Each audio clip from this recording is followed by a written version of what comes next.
Esire and the Mermaid. Once upon a time, in a small village by a river bank, there lived a curious and adventurous little boy named Esire. One sunny afternoon, while playing near the river, Esire's house key slipped from his pocket and tumbled into the water. Without a moment's hesitation, he dived in, determined to retrieve it.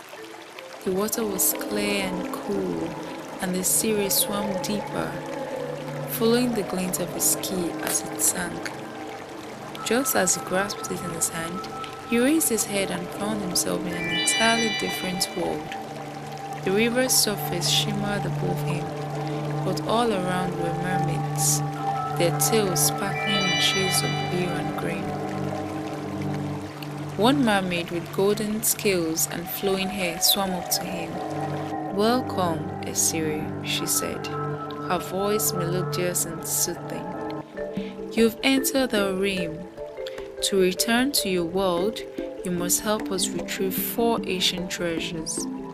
Each task will test your bravery and cunning." Desperate to return home, Esire pleaded with the mermaid, his voice trembling with fear. "Please, I just want to go back to my mother and my grandmother. They must be worried about me." The mermaid's expression remained unmoved. "You cannot return until you complete the task," she replied firmly. Esire's eyes filled with tears as he realized the gravity of his situation.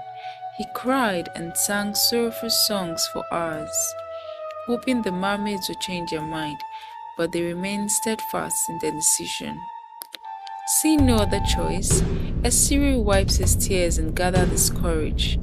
"I will face your thirst," he declared, his voice steady with newfound determination. "I'll retrieve the treasures so I can be allowed to go home." The mermaid instructed Esire to seek out Afamifuna, a wise and venerable elder who lived in a distant town called Ogini, and retrieved a sacred box from him. The box was said to contain a powerful amulet that would aid Esire on his journey. Afamifuna was renowned for his boundless wisdom and possession of the box, which was only bestowed upon those who proved worthy. As Esire set out on his journey to Ogini, he traveled through dense forests and crossed scorching deserts, facing numerous challenges along the way. He encountered fierce beasts and overcame treacherous terrain, testing his courage and resolve. After many hours of travel, he finally arrived at the outskirts of Ogini, a town in a valley surrounded by towering mountains. The town was a marvel of beauty, with houses built from a mix of stone and wood, and streets paved with a glittering black stone that seemed almost otherworldly. The townspeople were friendly and welcoming, and they directed Esire to Afamifuna's residence on the outskirts of the town.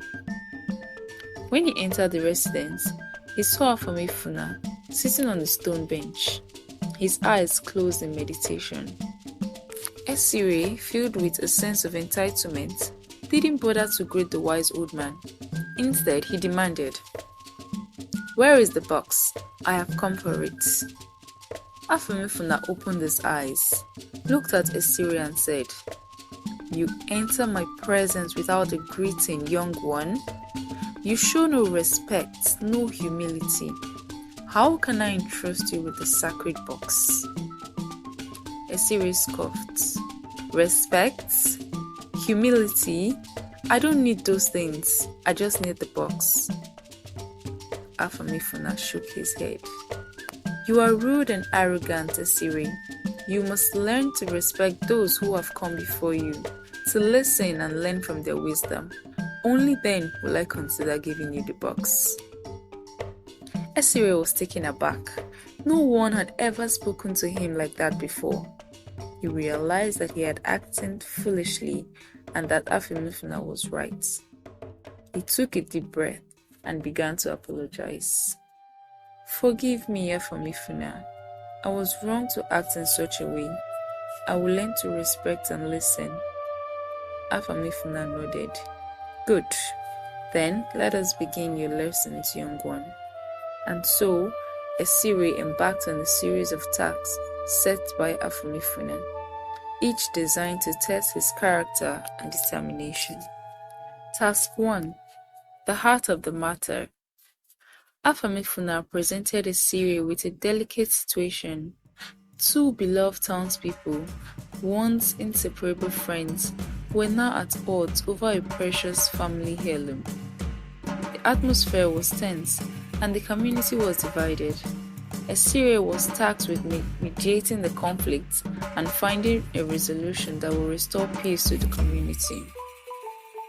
Initially, Esire tried to use his strength to impose a decision, but his attempt only led to more hurts, feelings, and frustrations. As he witnessed the pain and anguish of the two friends, he realized that this was not a task for brute force, but for compassionate understanding. He took a deep breath, sat down with both parties, and listened to their stories, their fears, and their dreams. He shared tales of his own struggles and losses, and slowly but surely, the walls of resistance began to crumble.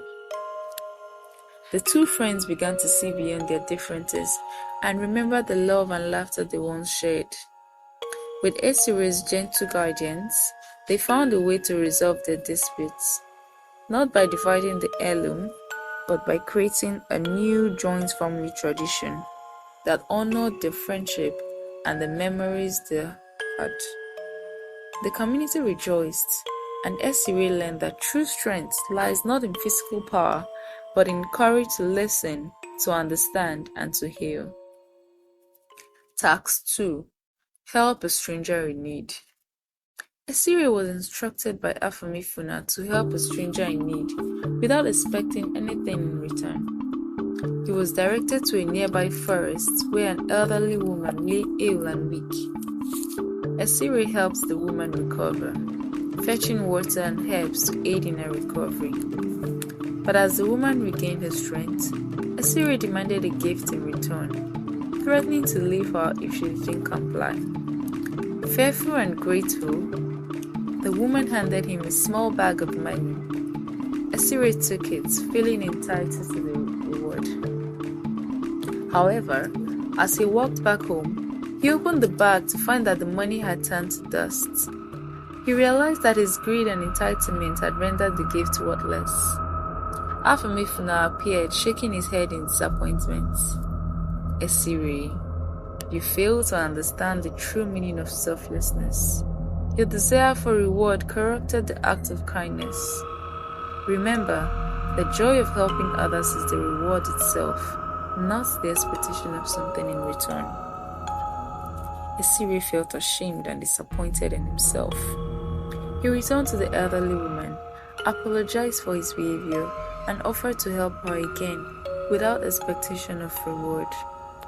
Afamifuna nodded in approval, seeing the genuine change in Esire's heart. Well done, Esire. You have learned a valuable lesson about the true meaning of selflessness. Task 3. Letter of Apology. Afamifuna instructed Esire to write a letter of apology to someone he had wronged in the past, and read it aloud to the community. Esire chose to write to his childhood friend, whom he had betrayed in a moment of weakness. He confessed his wrongdoing, took responsibility for his actions, and expressed his sincere regrets. Reading the letter aloud was a difficult but liberating experience for Esire, teaching him the importance of accountability, courage, and making amends. He realized that true strength lies not in hiding from mistakes, but in facing them head-on and seeking forgiveness. Well done, Esire, Afamifuna said, presenting him with the sacred box. May all you've learned guide you on your journey and remind you of the lessons you have learned here today in Ogini. Esire received the box with gratitude, feeling a sense of pride and accomplishments. He knew that the journey ahead would be long and difficult, but he was ready to face it with the wisdom and humility he had gained in New Guinea. With a newfound appreciation for the world and its wonders, Esire set out on the next leg of his journey, ready to face whatever challenges lay ahead.